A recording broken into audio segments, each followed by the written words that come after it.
Buenas tardes chicos, ¿cómo están? ¿Qué tal, bro? Muy bien, ¿ustedes? Todo tranqui. Buenísimo, Hola, buenas. muy buenas. Vamos a esperar 5 minutitos más, tipo 6 y 10, arrancamos con la consulta y nos organizamos justamente para no parar tantas clases. ¿Les parece? Dale. En el interín, si alguno tiene una duda que sea más puntual y personal, aprovecho nomás.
Bueno, chicos, de nuevo buenas tardes para los que fueron llegando. Como saben, bueno, eh, debido al paro no tenemos clase, pero sí me gusta la idea de que nos juntemos, eh, tengamos un espacio para consultas por ahí. eh, Repasamos algunas de las cosas que fuimos mencionando la clase pasada y de alguna forma introducimos algunas cosas para la clase que viene, informalmente desarrollar el tema para que no les sea tan pesado a ustedes lo del libro. Pero bueno, antes que nada, quisiera saber si hay alguna pregunta, lo que estuvieron viendo, si hay alguna duda. Dale, te escucho.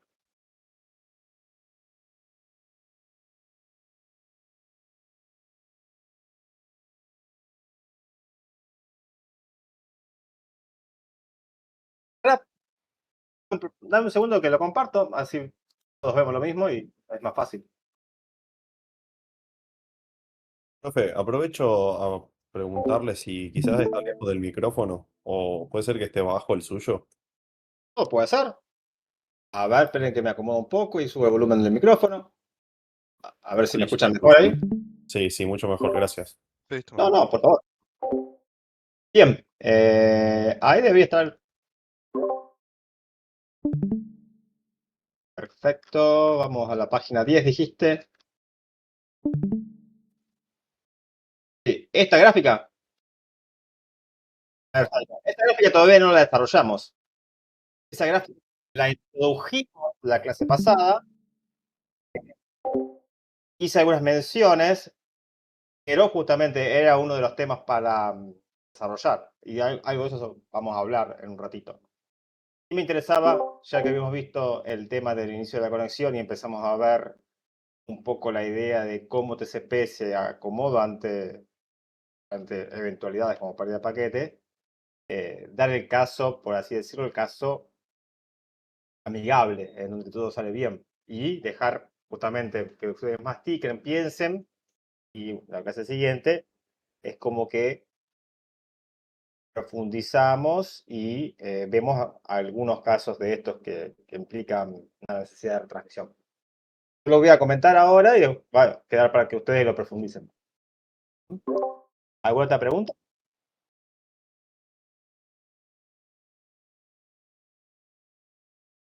Ahora, ahora, ahora, ahora lo vamos a charlar.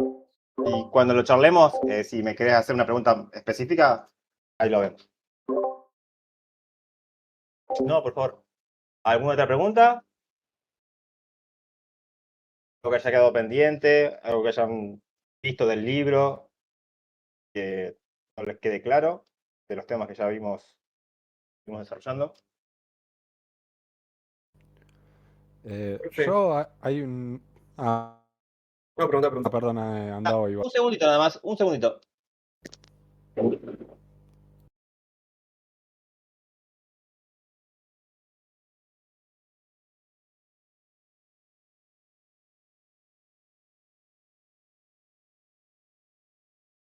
Ahí está. Disculpen, chicos, tuve que ir a cerrar la puerta porque si no se escuchaba un poco de ruido de fondo. Sí, los escucho. Ahora sí. ¿Uno? Eh, bueno, yo tengo una duda que es más del trabajo práctico que nos dejó de tarea Alejandro. No sé si con eso, si eso es algo que podemos responder acá Sí. A ver, en lo la podemos consulta discutir. o... Después, si llega un punto en donde hay algo que yo considero que puede ser susceptible a distintos criterios, porque justamente eso se lo presentó Alejandro y tal vez está esperando ciertas cosas que yo no estoy en detalle. Digo, mira, lo respondo hasta acá, después de eso lo bien con Alejandro, pero sí, por supuesto, como dijimos siempre, esta es una sola materia, la repartimos en dos docentes por la carga horaria y aparte con Alejandro nos gusta trabajar juntos porque nos complementamos, pero es una sola materia, así que le pueden pedir consulta a cualquiera de cualquier tema. Y es más, a veces está bueno, ¿viste? Porque uno escucha lo mismo dicho por otra persona y te cierra mejor o te permite hacer una mejor conexión. Así que sí, igual Ah, buenísimo. déjame que primero veo si hay alguna duda puntual de lo que yo di. Ah, bueno, Para está bien. desarrollar, si no hay nadie más que tenga dudas, vemos la pregunta esta que vos tenías. Pero déjame ver eso justamente para seguir un hilo conductor. Porque escuché otra voz que quería hablar, no sé si tiene alguna duda. Buenas tardes. Sí, yo. No me quedó claro cómo funcionaba el número de secuencia cuando se enviaba, bueno, cuando se usaba TCP. Perfecto, eso no te preocupes que lo vamos a ver en la gráfica esta que está ahí. Ahí va a quedar bien claro. Vale, Alex, gracias. Así que a mí, como les dije siempre, chicos, me gusta como tener un panorama de cuáles son todas las dudas, porque en función de eso yo también estructuro un poco cómo vamos a seguir la consulta. ¿No hay ninguna otra pregunta? Volvemos a la pregunta del trabajo práctico, si les parece. ¿Sí? Ahora no. Entonces volvamos a la pregunta del trabajo práctico. Bueno, sí, es medio la pregunta en sí lo que no entiendo, que ¿Querés dice, compartir la pantalla? ¿cómo? Si querés compartir la pantalla, si me mostrás algo, porque por ahí en Ah, el aire sí, es sí. difícil.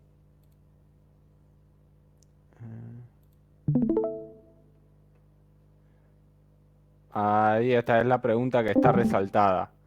O sea, yo lo que... No sé si se está viendo. ¿Eh? Ah, con que usa acá el término estrangula, o sea, a que el receptor mismo se estaría refiriendo tumbe la conexión. O sea, entiendo a qué se refiere la falta de espacio en el buffer, es cuando ya le informa que la ventana tiene 0 bytes. Pero lo que yo no entiendo, ¿qué implicaría? ¿Que el receptor corta el mismo la transmisión?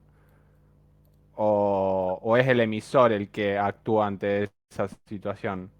A ver, vamos a leer junto a la pregunta, vamos a ponerla en contexto y vamos a charlar.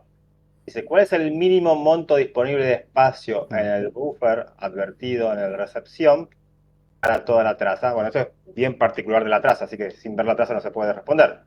Pero conceptualmente vamos a seguir la pregunta. ¿La falta de espacio en el buffer del receptor estrangula alguna vez al emisor? Bien. Vamos a responderlo de forma conceptual, después si hace falta vemos la traza. Eso lo discutimos, si bien todavía no vimos los detalles, discutimos sí el concepto de que dentro del segmento, del encabezado del segmento TCP, viaja un valor de tamaño de ventana, ¿cierto? Sí. Perfecto. Y dijimos de que, bueno, en TCP vamos a ver que hay varias ventanas. La más fácil de ver es justamente esta, porque se intercambian en el segmento. Y esta justamente es una ventana que comunica el receptor de un mensaje al emisor. ¿Para qué? Para proporcionar control de flujo. Dijimos en la clase pasada que control de flujo, lo refrescamos porque es un tema que ya vimos, era evitar que un receptor lento sea saturado por un emisor muy rápido. Entonces, a medida que el receptor recibe segmentos, los procesa, obviamente va a llenar buffers internos.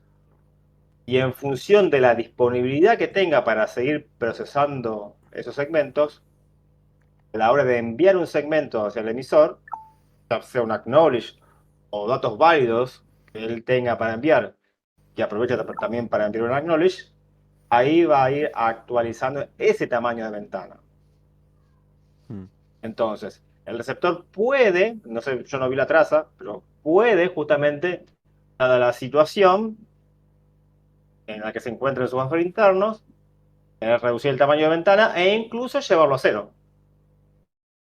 Lo que obviamente discutimos, pero eso también lo vamos a ver un poquito más adelante cuando profundicemos un poco más en el tema de timers, lleva a cero, en algún momento tiene que volver a enviar un segmento para cambiar ese valor de tamaño de ventana, porque si no, el emisor nunca más va a poder enviar nada. ¿Entiende la idea? Claro, sí, o sea, una vez que le llega ese paquete que dice que el tamaño de la ventana está en cero, el emisor deja de transmitir. Exactamente. Deja de transmitir hasta recibir un paquete que le diga que hay tamaño disponible. ¿Por qué deja de transmitir? Porque no tiene sentido, porque el receptor no va a tener ningún lugar donde almacenar ese segmento. Lo va a tener que descartar. Claro, buenísimo. Gracias. Eso te sirve, lo viste en la traza. Entonces, lo que tenés que buscar en la traza es el tamaño de ventana y ver cómo va evolucionando el mismo. Creo que hay alguna gráfica en Wireshark que te permite ver la evolución del tamaño de la ventana. Sí, sí, eso tiene que hacer en un par de preguntas más adelante que bueno, lo pudimos hacer con un compañero. Pero nada, Buenísimo. era esa duda que me había dejado la pregunta que no entendía muy bien a qué se refería. Perfecto, buenísimo. Si la pudimos responder, me alegro. Bien, bien, Rafa, y bien. una Sí, consulta sobre esto. sí. Esto que explica el compañero, ¿sería la manera que tiene el receptor de pausar la comunicación de alguna manera mientras tiene el buffer lleno y reanudarla cuando manda de vuelta esa traza con el tamaño de ventana más grande, digamos? Lo puede usar para eso, Sí. digamos, el receptor. A ver, pausar yo no diría pausar la transmisión. Sí, medio como en sentido figurativo, digamos. Sí, por eso. Es simplemente para entender esas sutilezas. La comunicación sigue activa, simplemente el emisor lo que hace es no transmitir paquete de datos. Sí puede transmitir acknowledge, sí puede hacer cosas. Puede transmitir algunos paquetes que todavía no vimos. Tiene que ver con Keep Ah, Alive y claro. cosas así. Pero no va a transmitir datos, justamente porque el receptor no los va a poder almacenar ni procesar. O sea, únicamente deja de transmitir datos, pero puede transmitir alguna otra cosa entonces. Sí, por ejemplo, lo más común, lo más obvio es el emisor, en esa situación no puede transmitir datos, pero puedes transmitir un segmento para enviar un acknowledge de una trama que recibió, porque si no, Claro, en realidad si sí, no lo sí. hiciera, el receptor seguiría retransmitiéndola. Claro, pero de esa manera por lo menos el emisor sabe que tiene que dejar de mandar datos porque el receptor no los puede recibir hasta que no mande esa nueva traza, digamos. Eso, Hasta que perfecto. no, no traza, hasta que no mande ese nuevo segmento. Traza es lo que Perdón, ustedes ven en la sí, sí, secuencia perdón. de Es, web. hasta que no mande ese Perfecto. nuevo segmento con la ventana grande, con un valor de ventana más alto, que eso sería la reanudación. Es como que le dice de vuelta, podés mandar mi información que ya me libera. Exactamente. Bien, Y perfecto. lo importante, podés enviar hasta este Claro, tamaño. eso. Y eso puede hacer que haga que el emisor envíe un segmento grande o 20 segmentos medianos, lo que sea. Él Claro, se después liberó. administrará siempre. Eso. Se le dio espacio para almacenar tantos bytes. Vos mandarlo como vos quieras. Listo. Genial. Perfecto, gracias. No, por favor. ¿Hay alguna otra duda?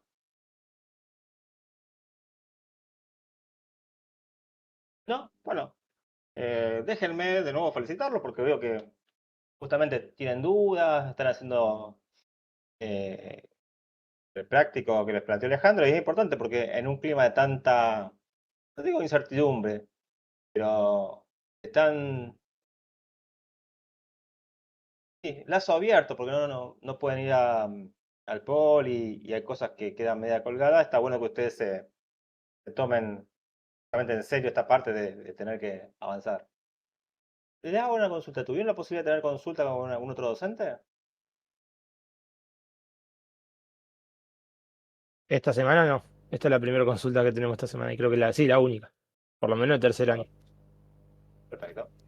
Bueno, listo entonces. ¿Hay más dudas? Si no hay más dudas, a mí me gusta hacer un breve repaso y sí quería plantear algunas cuestiones sobre el gráfico este que estaba en la página 10. ¿De acuerdo? Bien,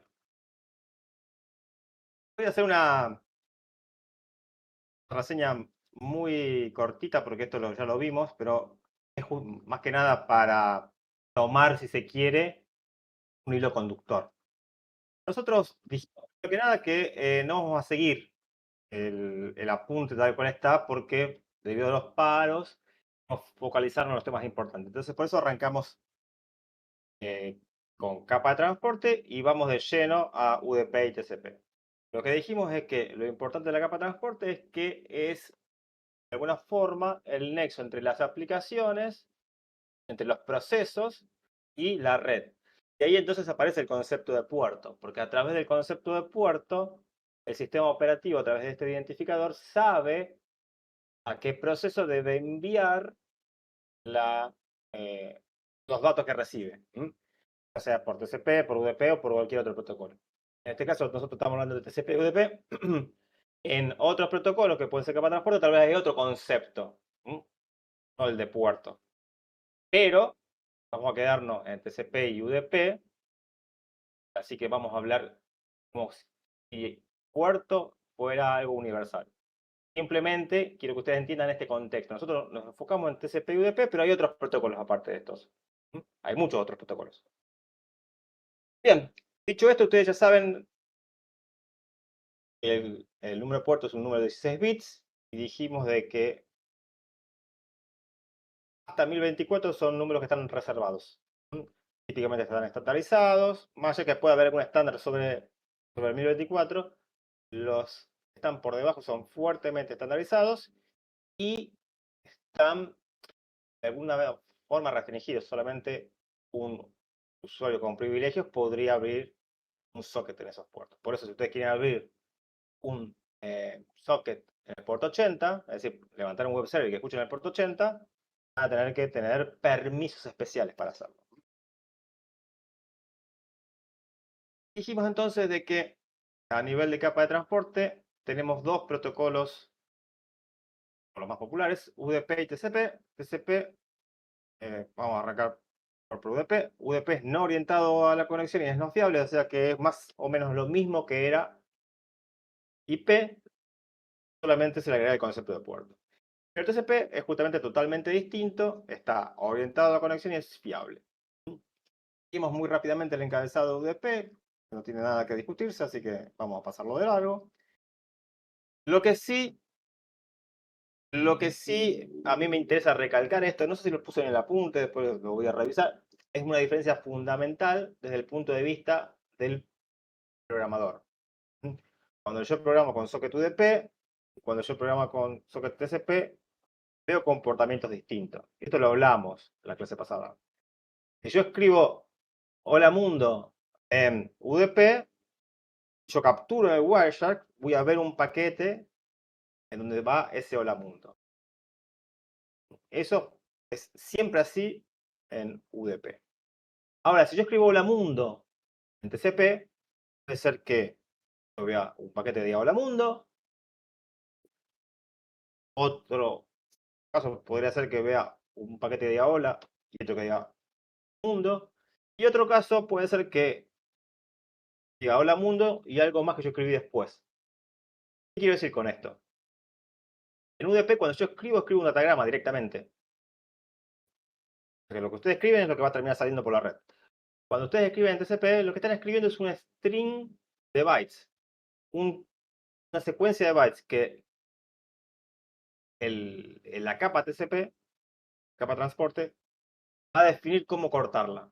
Entonces, si yo escribo la mundo, puede ser que la corte a la mitad, puede ser que no la corte, o puede ser que espere un poquitito más y agarre un poco más de bytes para transmitirlos todos juntos en un segmento.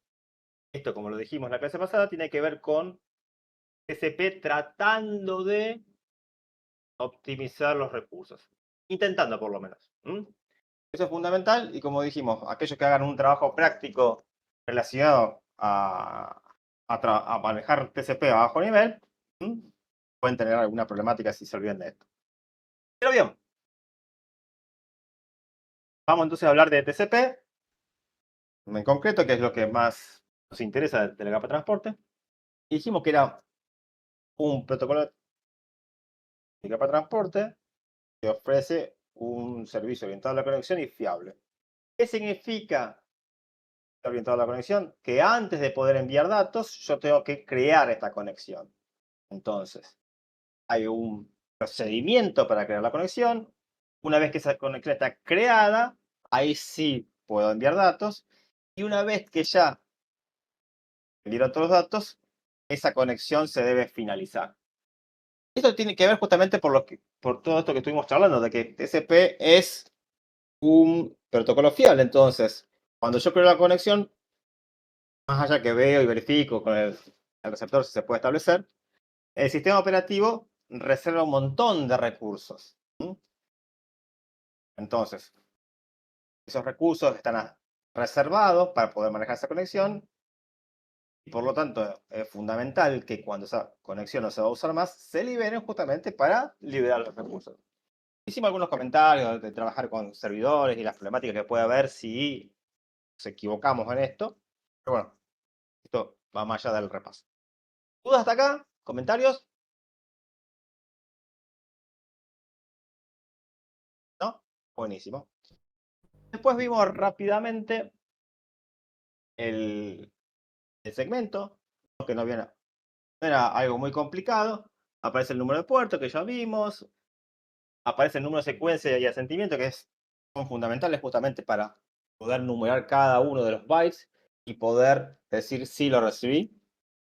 Aparece esta secuencia de bits, de banderas que dijimos que eran importantes para el manejo de la conexión, para abrir la conexión, para notar algún error en la misma y para cerrarla. Aparece también el campo tamaño de ventana, que dijimos que era esta ventana de control de flujo que recién estuvimos discutiendo y charlando.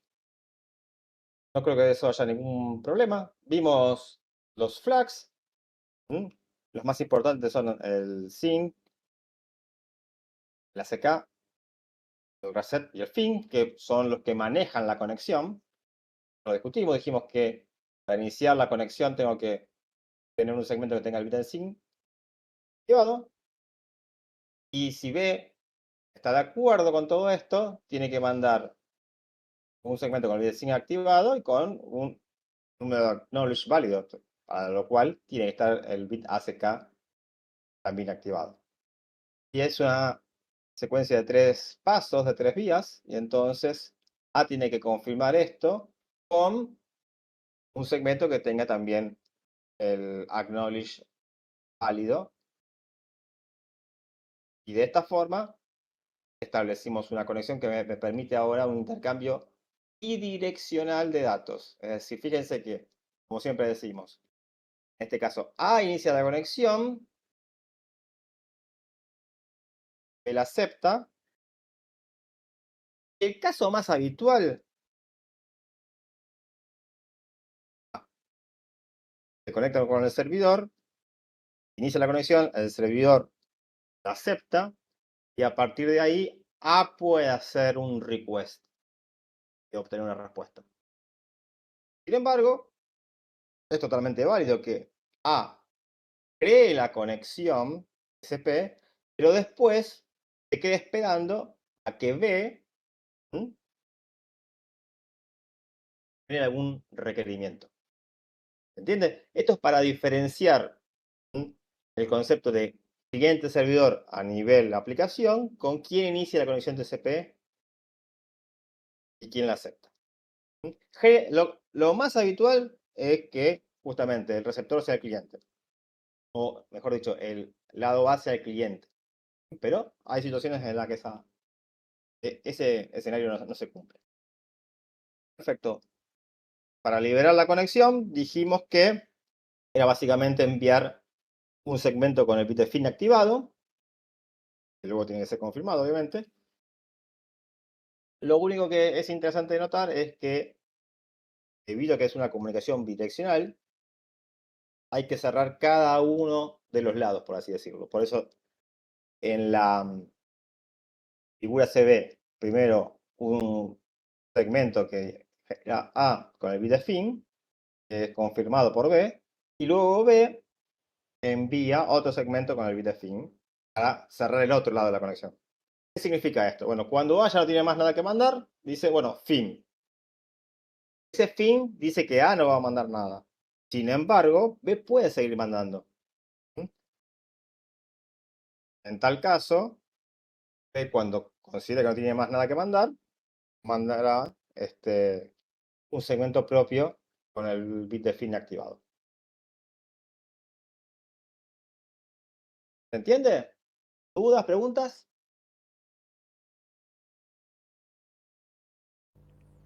Por mi parte, no. Buenísimo.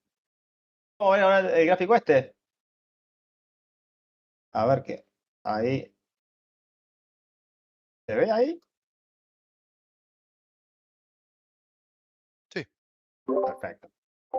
Vamos a arrancar con este gráfico y después yo quería hacer algunos pequeños cambios del escenario para discutir distintas posibilidades. Vamos a tratar de hacerlo en el aire y si no pasamos a otra herramienta para hacerlo y si no lo dejamos para la clase que viene si es medio confuso porque justamente una consulta no lo preparé bien. Pero bien, lo interesante de acá es ver la película completa. ¿Qué sería la película completa? Sería desde que A inicia la conexión hasta que esta se establece, luego pasar por la fase de donde hay una transferencia propiamente hecha de datos y finalizar con una situación normal de cierre. Hay otros escenarios que podríamos estudiar, por ejemplo, cuando hay algún problema de conexión, por ejemplo, cuando una conexión no se acepta. Son distintos escenarios que son válidos, que si ustedes se ponen a analizar dramas lo van a ver, y que me gustaría que lo hagan un poco por su lado. Es decir, acá no tienen que pensar en nada. Es decir, plantearse, por ejemplo, decir, bueno, voy a hacer esta prueba yo con el Wireshark, ya que lo sé usar, ya que lo vi con Alejandro. ¿Qué pasa si intento hacer una conexión a un puerto que no está abierto? ¿Mm? Por ejemplo, ¿qué pasa si, y así plantearse distintos escenarios y tratar de analizar las tramas? Acá vamos a hacer algunos, si quieren, algunos ejercicios de ese estilo y obviamente ustedes se pueden hacer algunos más. Arrancamos, como dijimos, por el principio. A es el que inicia la conexión y envía un segmento con el bit SYN en 1. Y fíjense que pone el número de secuencia en 2001. ¿Se acuerdan que dijimos el número de secuencia? ¿Por qué no era 0?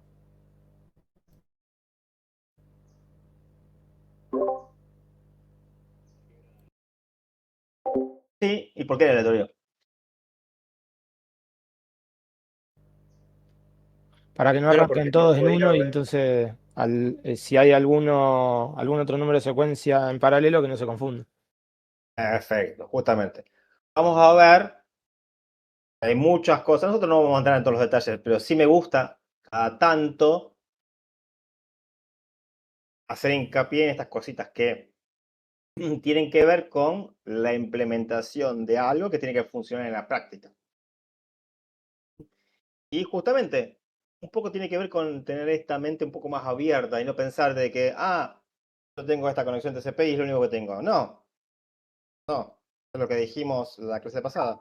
Imagínense que estamos haciendo una aplicación que va a estar corriendo como un servicio. ¿Cuántas conexiones concurrentes va a tener? Decenas, centenas, no sé. Entonces, está bueno ver una secuencia aislada y entenderla, pero no nos tenemos que olvidar de que esto es una pequeña parte de algo mucho más grande. Eso, bueno, ustedes justamente cuando abren el Wireshark, ya lo han abierto, ¿cierto? Han estado mirando.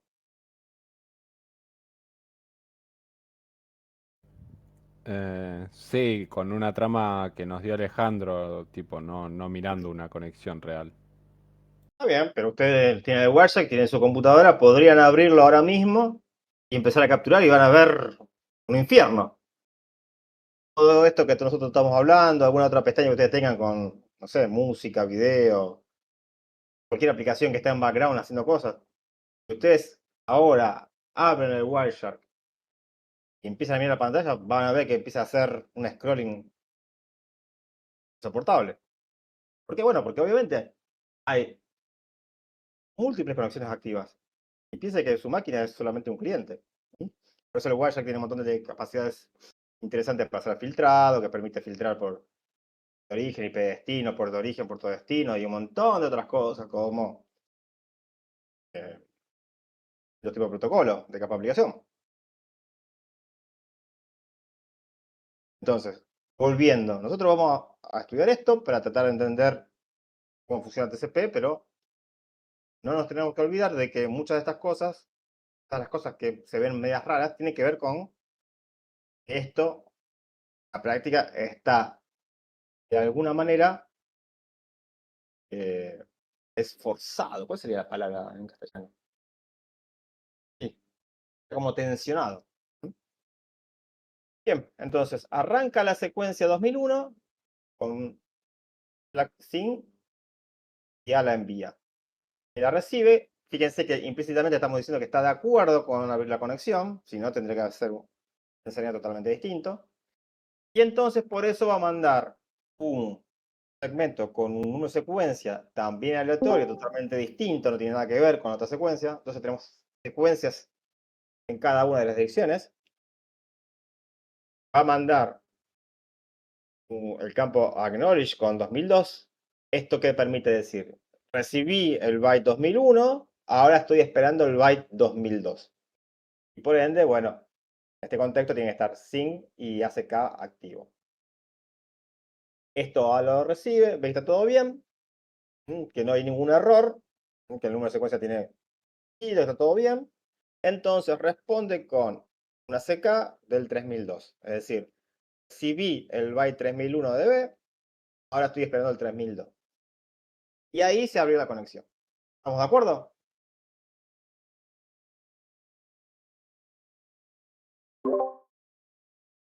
Perfecto. Acá, obviamente, si, por ejemplo, el paquete que viene de BA está mal formado, que tiene la CK que no es válido, esto no se cierra. Si B no quiere aceptar la conexión, mandará otro tipo de paquete. Ya dijimos que hay distintas alternativas dependiendo de por qué la conexión no se abre. Una opción, como dijimos, que no haya nadie escuchando en ese puerto. Opción es que la aplicación que está escuchando en ese puerto decide no aceptar la conexión y ante eso puede hacer caso omiso, es decir, no hacer nada o mandar algún mensaje explícito. Una vez que llegamos a este punto en donde tenemos la conexión abierta, podemos transmitir datos. Acá se ve claramente cómo se envía el byte 2002. En ese segmento se envían además 200 bytes. Entonces, este es el primer segmento de datos que contiene 200 bytes. Fíjense de que inmediatamente después el emisor decide enviar un segundo segmento, como sería el segmento que sigue. El número de secuencias se ajusta, como se arrancó el segmento anterior con la secuencia 2002 y se transmitían 200 bytes. Este es el número de secuencias 2202, que casualmente también tiene 200 bytes. Fíjense que ambos dos segmentos tienen el mismo ACK, al 3002. ¿Por qué? Porque de B no llegó nada. Entonces, en todos estos segmentos estamos diciendo, te mando estos datos y te confirmo que estoy esperando el byte 3002. Te mando estos datos y te confirmo que estoy esperando el dato 3002. Fíjense que el CA sigue con esta mecánica y manda un tercer segmento. Con número de secuencia 2402, de nuevo con 200 bytes. Acá el hecho de 200 bytes fue totalmente aleatorio. Típicamente son más grandes los segmentos. Y en este ejemplo se usa ese número, una cuestión de comodidad. No tiene por qué ser todos los segmentos del mismo tamaño. Acá se dio esa casualidad por el ejemplo. Bien, hasta ahora todo muy lindo porque A empezó a mandar, empezó a mandar, empezó a mandar. Pero ¿qué dijimos? TCP justamente tiene que brindarme un vínculo confiable, que significa que todo lo que yo mando tiene que llegar al otro lado. Y justamente para eso están los números de secuencia. ¿Esto cómo se manejaba? Como ustedes recordarán, dijimos que cada vez que se enviaba un segmento, internamente se lanzaba un temporizador. Ese temporizador, como seguramente ustedes vieron en el trabajo práctico, tiene que ver con el round trip time. El round trip time es el tiempo que tarda un paquete en ir y volver. ¿Y esto de dónde lo sacó? Bueno, fíjense que acá cuando inició la conexión tuvimos una secuencia de ida y vuelta. Ya a partir de ahí el stack TCP, calculó un round trip time y con ese valor del round trip time estableció cuál tiene que ser el timer de retransmisión. Ustedes vieron la fórmula por lo que vi en el trabajo práctico. A mí la fórmula en sí no me interesa. Y es importante entender el concepto de que ese timer tiene que ver con el round trip time, el actual y toda la historia. En este caso todavía no tenemos historia porque es la conexión que recién se crea. Pero tiene que ver con toda la historia, justamente para que no cambie abruptamente. Y que la idea es tomar como base el tiempo de ida y de vuelta y darle un poquitito más de tiempo por las dudas. Para darle tiempo realmente a que llegue. Y dijimos que seleccionar ese valor de temporizador es sumamente importante. Sumamente importante porque de ello depende una buena performance en TCP. Es uno de los parámetros. ¿Por qué es esto? Bueno, esto lo hemos discutido millones de veces. Si el timer es muy corto, lo que va a pasar es que yo genero retransmisiones muy rápido. ¿Por qué? No le doy tiempo que me llegue el acknowledge. Entonces estoy desperdiciando ancho de banda. El timer es muy largo, me voy a quedar esperando por una recepción que va a tardar mucho en llegar. Y también estoy desperdiciando recursos. Me voy a quedar tal vez esperando de más. Entonces es importante que ese timer se vaya ajustando y por eso TCP, el stack TCP, lo va actualizando con cada una de las muestras que va recibiendo. En este ejemplo concreto, fíjense lo que sucede. El segmento 3002 llega y es procesado. El segmento 2002 llega y es procesado. El segmento 2202 pierde en el camino. 2402 llega y es procesado. ¿Qué hace entonces B? Bueno, para lo que es B, este llegó, lo procesó, y acá podría haber enviado el acknowledge. Dijimos, podría haber mandado este segmento acá arriba, y eso que nos permitía, bueno, decir, listo, ya está, este se envió y se recibió, un segmento menos del cual me tengo que preocupar. Pero bueno, B no hace eso. Lo que hace es esperar un poquitito. ¿Y por qué espera un poquitito? Bueno, esto lo discutimos en la clase pasada. B lo que va a intentar hacer es mandar segmentos que tengan valor en sí mismo. ¿Dónde aparece el valor? Bueno, si yo tengo que transportar datos, aparece un valor. Si yo puedo hacer un acknowledge por varios segmentos, también tiene valor porque en lugar de mandar 2 segmentos, envío uno y estoy justamente optimizando los recursos. Entonces, por eso B intenta demorar un poco ese envío. Pero bueno, no lo puede demorar mucho, porque si lo demora mucho, lo que va a originar es que se retransmita el segmento 2002. Así que lo demora un poco. Fíjense que sale acá. Sale más o menos al mismo tiempo que sale el segmento 2402. Esto fue una casualidad. Esto podría haber estado más arriba o más abajo. Lo importante es que tiene que ser consciente de que lo puede demorar un poquito, pero no mucho. ¿Y qué sucede? Bueno, acá se disparó ese temporizador. Cuando se recibe el acknowledge, ese temporizador corta y dice, listo, esto ya está confirmado. Ya puedo liberar los buffers internos que yo usaba para almacenar este segmento en caso de que sea necesario retransmitirlo. En realidad, como dijimos, no se almacena todo el segmento, se almacenan los datos. Yo genero un segmento con el mismo número de secuencia, pero podría haber cambiado alguna otra cuestión en el segmento. Es más, podría haber mandado 2 segmentos en lugar de uno de 200. Podría haber mandado 2 segmentos de 100 bytes.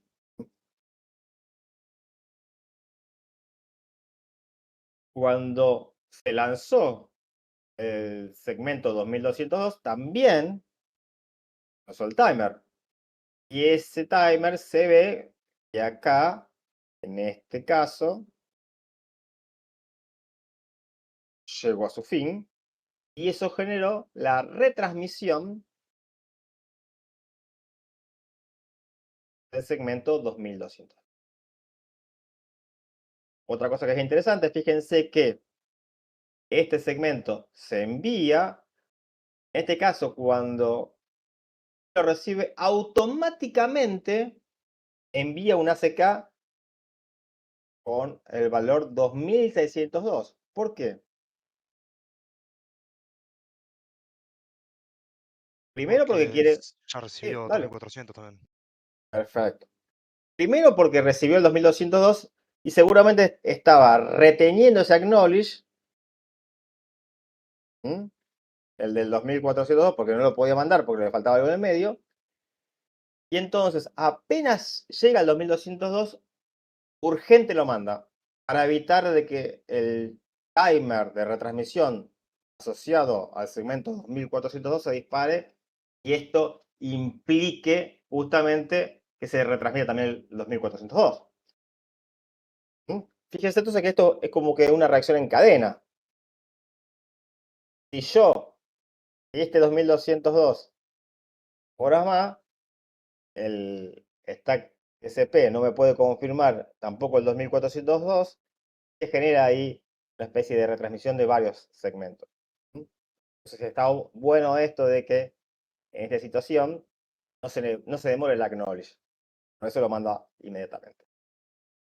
Y bueno, en este contexto, o en este caso concreto, mejor dicho, aparece también la secuencia de finalización de la conexión. En este caso, con el número de secuencia 2602, aparece un segmento con el bit fin en 1.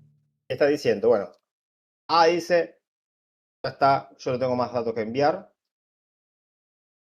Se lo manda a B. B, justamente, entiende esto y lo confirma. Manda la CK de 2603. Fíjese que, por más que no vaya a llegar el 2603, él manda diciendo, estoy esperando el 2603, porque justamente es como se maneja el acknowledge. Pero esto justamente cerró el lado A. Para cerrar el lado B, tiene que pasar algo parecido. Y acá entonces se ve cómo E hace lo propio. ¿Dudas de este escenario?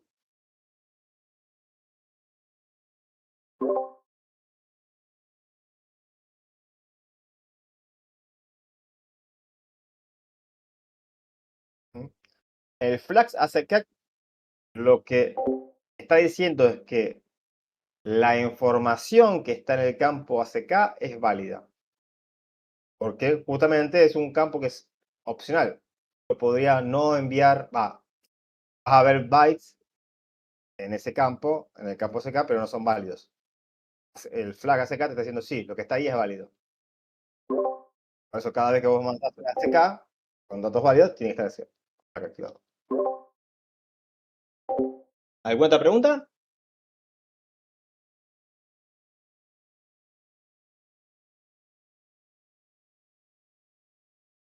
¿No? Muy bien. Ahora yo le voy a hacer un par de preguntitas sobre este escenario. Con esto más o menos vamos a ir cerrando porque es realmente una consulta y les voy a dejar una especie de tarea.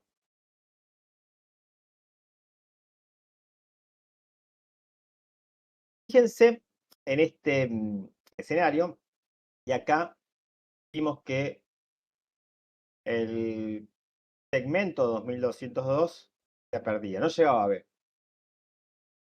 Ahora yo les pregunto, ¿qué hubiese pasado si, si llegaba a B, me mandaba el acknowledge, pero se pierde el acknowledge?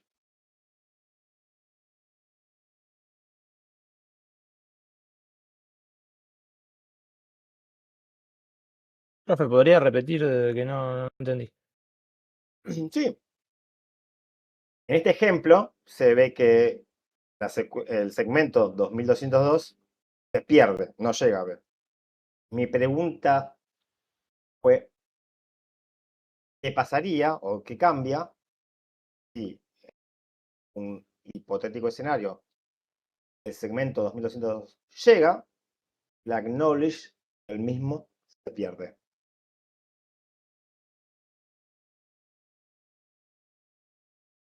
Reenviaría de vuelta al 2202 suponiendo que no llegó. Después de que pase el timer, obviamente. Exactamente. Es básicamente lo mismo. Desde el punto de vista de A, no hay ningún cambio. ¿Estamos de acuerdo? Para A, no llegó el segmento. No tiene forma de saber si llegó o no llegó. En principio. ¿Estamos de acuerdo? Sí. Perfecto. Sin embargo, acá hay también, se quiere una especie de situación muy puntual. Porque fíjense de que debido a este escenario, A, sin esperar nada, envió también el segmento 2402. Entonces, puede ser de que B decida mandar el ACK del 2000, el ACK del 2202, que debe decir 2402, y se pierda. Pero si tal vez tenemos suerte, B manda el ACK del 2402 que en el mensaje dice 2602. Entonces, en ese caso, se perdió el ACK, pero no hubo un impacto si el ACK siguiente se envía muy rápido. ¿Se entiende la idea?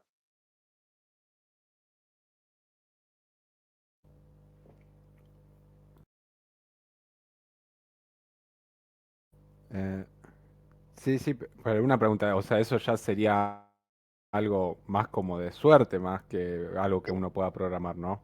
No, a ver, en total, no digamos suerte, pero sí, es algo que ustedes no manejan desde la parte de usuario, es algo que es una situación fortuita, por así decirlo. Claro. Tiene que ver con un montón de variables, justamente de que decida mandar inmediatamente el ACK del 2402, que justamente tiene que decir 2602, y que justo no haya vencido el timer de el 2202. Es una situación que se puede dar. Por eso, justamente, obviamente, ¿qué quiero decir con esto? Que sí o sí, si la transmisión de datos se perdió, hace falta retransmitirlo. Si se perdió en acknowledge, es probable que haya que transmitir el dato igualmente, porque no tengo confirmación. Pero está la posibilidad también de que un nuevo o un futuro acknowledge, siempre que llegue muy, muy pronto, me permita salvar esta situación. ¿Entendió la idea? Sí, sí. Perfecto. Esto es importante en el sentido de que ustedes entiendan la complejidad que hay acá. Nosotros hacemos por ahí, no digo foco, pero me gusta tomar algunos ejemplos así de cosas que parecen triviales, pero que obviamente disparan distintas posibilidades. Y ante esas distintas posibilidades hay un comportamiento distinto y este comportamiento distinto nos puede llevar justamente a rendimientos totalmente distintos. Entonces eso es interesante. Es un tema interesante también que vamos a dar la clase que viene o la otra de optimizaciones en TCP. Eso creo que no está todavía, no lo puse en el apunte, pero lo pensaba agregar. No para entrar en detalles, pero sí para que ustedes vean, como dijimos con Alejandro, cómo todo esto fue evolucionando, porque este protocolo, las bases de este protocolo se plantearon hace 50 años y tuvo que ir adaptándose justamente a las nuevas circunstancias. Bien, ¿dudas hasta acá?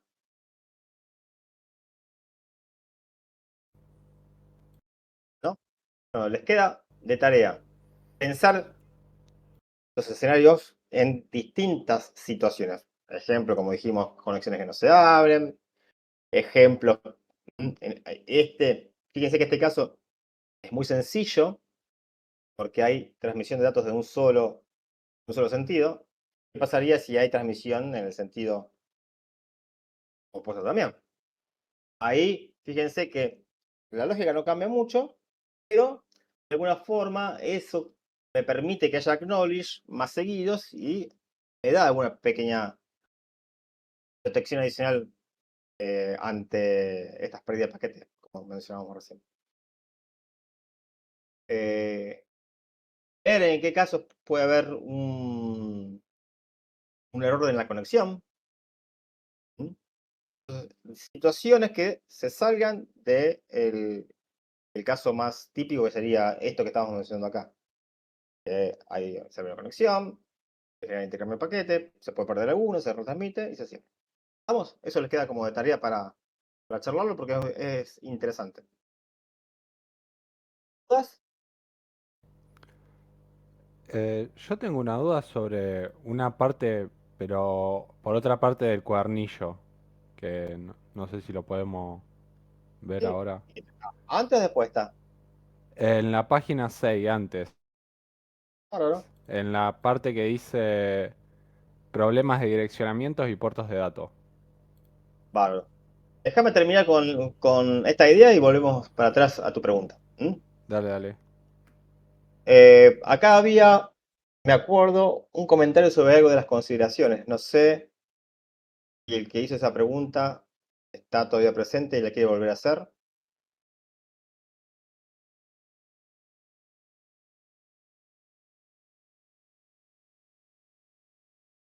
¿No? Creo que había alguna duda y no me queda claro. Pero bueno, esto lo que está en consideraciones son algunos comentarios que fueron los que yo fui haciendo mientras discutíamos el gráfico.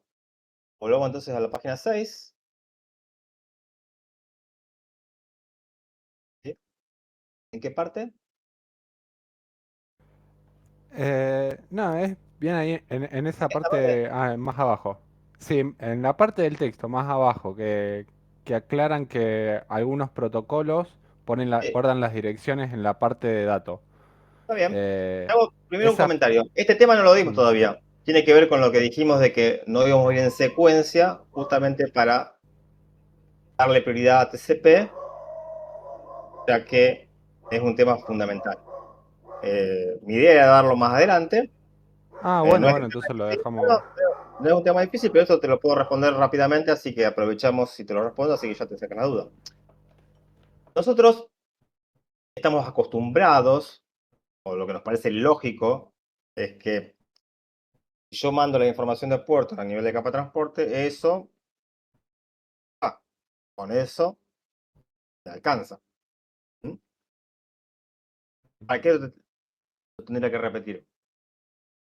Bueno, hay algunos protocolos, que son justamente aquellos protocolos que intercambian información entre las aplicaciones para abrir nuevas conexiones, que necesitan de alguna forma intercambiar información sobre cuáles son las IP y puertos que vamos a usar para la nueva conexión. El problema con eso es que, si bien todavía no vimos NAT, lo podemos decir, seguramente ustedes lo conocen porque lo usan, por lo menos la mayoría. El NAT lo que hace es a nivel, o típicamente, el router que es proveedor de internet, que cuando inicia su conexión, con el protocolo que sea, porque bueno, depende de qué tipo de servicio de internet ustedes tienen, es el protocolo que se va a usar, obtiene una dirección IP pública, esa dirección IP pública va a ser compartida por todos los elementos de red que estén detrás de ese router. Entonces, lo que va a hacer el NAT es cuando venga con cualquier paquetito, con una dirección IP privada, le va a cambiar por la dirección IP. Y este cambio lo hace a nivel de capa de red y de capa de transporte. Entonces, vamos a ver que hace un mapeo para poder después, cuando reciba una respuesta, regenerar un paquete que el host original pueda procesar. Ahora, el problema que aparece acá es que si hay información que tiene que ser traducida está en la capa de aplicación, probablemente el router no la pueda transmitir, no la pueda traducir, y por ello, justamente, vamos a tener un comportamiento un poco anómalo, como que vamos a ver que la conexión funciona, pero la segunda conexión no se establece. Esto era algo muy habitual, ahora ya no tanto porque tomaron medidas para que esto no sea un problema. Después lo vamos a comentar cuando llegue el momento. Pero lo que ustedes veían es que, por ejemplo, en muchos productos de voz sobre IP, tienen por así decirlo, una conexión que es para el control, para iniciar la llamada, a cerrarla, y otra conexión que es para el audio. La parte de control funcionaba perfectamente, pero cuando la parte de control quería establecer un canal para el audio, esa parte no funcionaba. Justamente ¿por qué? Porque el NAT que estaba en el medio no pudo traducir esa información que se ubicaba a nivel de capa de aplicación. ¿Entendió la idea? No creo que se haya entendido del todo, porque nos falta el contexto de bien qué hace el NAT, pero al menos la idea conceptual espero que se haya entendido.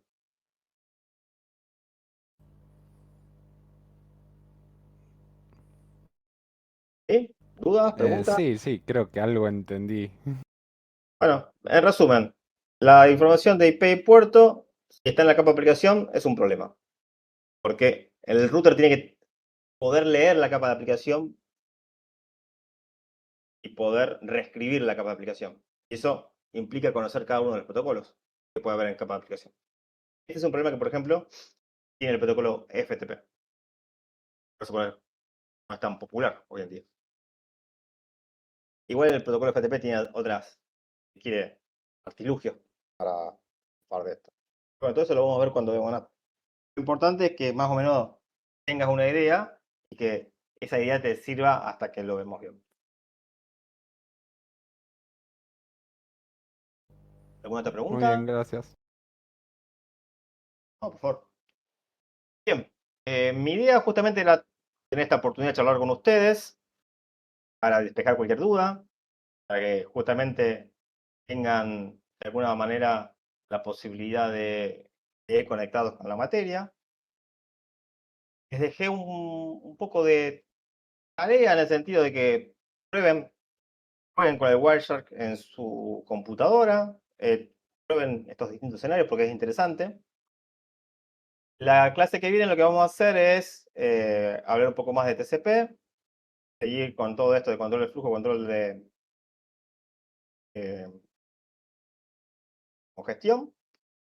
Y si llegamos vamos a hablar también de las mejoras. ¿Parece? Buenísimo, profe. Perfecto. Entonces, cerramos acá, que tengan un buen fin de semana y si Dios quiere nos vemos presencialmente el miércoles en el Poli. Gracias, profe, gracias. Muy bien. Gracias, Saludos. profesor. Gracias, Walter. Peter. Nos vemos.